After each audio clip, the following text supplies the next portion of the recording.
Hello friends, మీరు Microsoft office నేర్చుకోవాలనుకుంటున్నారా? అసలు ఈ మైక్రోసాఫ్ట్ ఆఫీస్ అంటే ఏంటి? అసలు మనం వర్క్లో ఎక్కడ యూజ్ చేస్తాం? ఇది ఇక్కడ మెయిన్ డౌట్స్ ఉంటాయి మీకు. మైక్రోసాఫ్ట్ ఆఫీస్ అనగానే 3 ఉంటాయి మనకు దీంట్లో.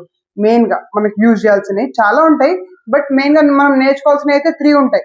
దాంట్లో మెయిన్గా మనకు మైక్రోసాఫ్ట్ ఆఫీస్ వర్డ్, దాని తర్వాత ఎక్సెల్, దాని తర్వాత పవర్ పాయింట్. ఇవి 3 మీకు కంప్లీట్గా రావాలన్నమాట.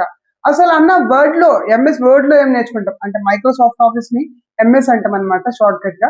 ఎంఎస్ వర్డ్ లో ఏం నేర్చుకుంటాం అంటే మైక్రోసాఫ్ట్ ఆఫీస్ వర్డ్ లో మీకు రెజ్యూమ్స్ కానీ, లేదంటే అప్లికేషన్ ఫార్మ్స్ కానీ, లేదంటే విజిటింగ్ కార్డ్స్ కానీ, మోరల్ స్టోరీస్ కానీ, ఒక బుక్ కంప్లీట్ గా ఒక బుక్ రాయాలనుకున్నా కూడా మీకు మైక్రోసాఫ్ట్ ఆఫీస్ వర్డ్ లోనే నేర్చుకుంటారు. ఇవన్నీ కూడా ఆప్షన్స్ కంప్లీట్ గా సైన్ చేయడం కానీ, పిక్చర్స్ యాడ్ చేయడం కానీ, ఇవన్నీ ఆప్షన్స్ మనకు మైక్రోసాఫ్ట్ ఆఫీస్ వర్డ్ లోనే వస్తాయి. దీని తర్వాత మైక్రోసాఫ్ట్ ఆఫీస్ ఎక్సెల్ ఉంటుంది. ఏవైతే మైక్రోసాఫ్ట్ ఆఫీస్ వర్డ్ లో వచ్చిన ఆప్షన్స్, ఇవి ఆప్షన్స్ మైక్రోసాఫ్ట్ ఆఫీస్ ఎక్సెల్ కూడా వస్తాయి. బట్ ఇక్కడ ఎక్సెల్ చేసే వర్క్ అంతా డిఫరెంట్. ఎంఎస్ వర్డ్ వేరు, ఎక్సెల్ వేరు. ఎక్సెల్ ఏంటంటే క్యాల్కులేషన్ వర్క్ ఉంటుంది. ఇప్పుడు మనం ఒక కార్ తీసుకున్నాం ఈఎంఐలో, ఆ కార్ ని మనకు మంత్లీ ఈఎంఐ ఎంత వస్తుంది? ఒక 5 lakhs పెట్టి కొన్నాం, అది మనకు 5 years పెట్టుకున్నాం, అది ఈఎంఐ ఎంత వస్తుంది మంత్? అది అన్నమాట. ఇంకా మనకు ఇప్పుడు ప్రోగ్రెస్ రిపోర్ట్ ఉంది స్కూల్లో. ఇప్పుడు ఇంటి దగ్గర ఒక 2 పిల్లలు చేయమంటే ఈజీగా చేస్తాం మనం. అలా కాకుండా స్కూల్ మొత్తం చేయాలి అంటే చాలా టైం పడుతుంది. దాంట్లో మనకు ఫస్ట్ స్టూడెంట్ మార్క్స్ ఉంటాయి, దాంట్లో total marks, minimum, maximum, average, rank, result, grade, ఇవన్నీ వేయాలి అంటే మనం ఒక 2 స్టూడెంట్స్ మనం ఈజీగా వేస్తాం. కానీ స్కూల్ మొత్తం తీయాలంటే చాలా టైం పడుతుంది. బట్ ఎంఎస్ ఎక్సెల్ అలా కాదు.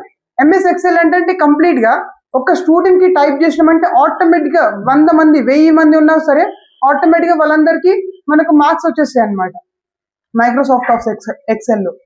ఇంకా దీంతో పాటు అటెండెన్స్ షీట్, ఒక మంత్ లో ఒక స్టూడెంట్ ఎన్ని డేస్ ఫ్రెండ్ అయ్యాడు, ఎన్ని డేస్ ఆఫీస్ అయ్యాడు, సండేస్ ఎన్ని వచ్చినాయి, హాలిడేస్ ఎన్ని వచ్చినాయి, ఇవన్నీ కంప్లీట్ క్యాల్కులేషన్ అంతా వర్క్ అంతా కూడా ఎంఎస్ ఎక్సెల్ లో మీకు చాలా అద్భుతంగా నేర్చుకుంటారు. ఓకేనా? దీని తర్వాత మీరు మైక్రోసాఫ్ట్ ఆఫీస్ పవర్ పాయింట్ నేర్చుకుంటారు. ఈ పవర్ పాయింట్ ఏంటంటే యానిమేషన్స్ ఉంటాయి. యానిమేషన్స్ అంటే మనకు తెలుసు, అప్పట్లో మనకు పెళ్లి క్యాసెట్ రౌండ్ గా ఫొటోస్ వచ్చి బ్యాక్గ్రౌండ్ లో మ్యూజిక్ వస్తుండే పెళ్లి సిడీస్ లో.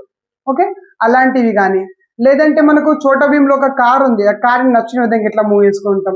ఓకే, లేదంటే మనకు Microsoft office word power point లో ఏంటంటే యానిమేషన్స్ ఉంటాయి. మీకు మెయిన్ గా ప్రాజెక్ట్స్, బీటెక్ లో ప్రాజెక్ట్స్ ఇస్తారు కదా, ఆ ప్రాజెక్ట్స్ అన్ని పీపీటీ అంటే పవర్ పాయింట్ ని పీపీటీ అంటారు అనమాట షార్ట్ కట్ గా. ఈ పీపీటీలో ప్రాజెక్ట్ వర్క్స్ ఎట్లా చేయాలి, మనం యానిమేషన్స్ ఎట్లా ఇవ్వాలి, నెక్స్ట్ స్లైడ్స్ ఎట్లా తీసుకోవాలి. ఓకేనా? ఇవన్నీ మనము పవర్ పాయింట్ లో నేర్పిస్తాం అనమాట. ఈ పవర్ పాయింట్ లో కూడా డీటెయిల్స్ అన్ని ఆప్షన్స్ అన్ని కూడా పవర్ పాయింట్ లో డీటెయిల్ గా ఉంటాయి. దీంతో పాటు మైక్రోసాఫ్ట్ ఆఫీస్ ఎడిటర్ ఉంటుంది, అంటే పిక్చర్ ఎడిట్ చేసుకోవచ్చు దాంట్లో, అదొక ఆప్షన్ ఉంటుంది.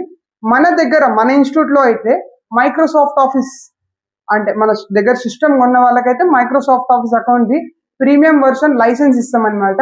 అది కంప్లీట్ గా లైఫ్ టైం ఫ్రీ ఉంటుంది. ఓకే, మన ఇన్స్టిట్యూట్ కి అయితే విజిట్ అయిపోండి. మన ఇన్స్టిట్యూట్ ఎక్కడో కాదు, ఎల్లారెడ్డిలో గాంధీ చౌక్ పక్కన పోస్ట్ ఆఫీస్, దాని అపోజిట్ లోనే రాకిటెక్ కంప్యూటర్స్ అని ఉంటుంది, అక్కడ ఉంటుంది. మన అడ్రస్ డీటెయిల్స్ అయితే కింద ఉంటాయి, మన కాంటాక్ట్ డీటెయిల్స్ కూడా కింద ఉంటాయి. మీకు ఇలాంటి కంటెంట్ కావాలి అంటే మన ఛానల్ అయితే సబ్స్క్రైబ్ చేసుకోండి. Thanks for watching. Bye bye.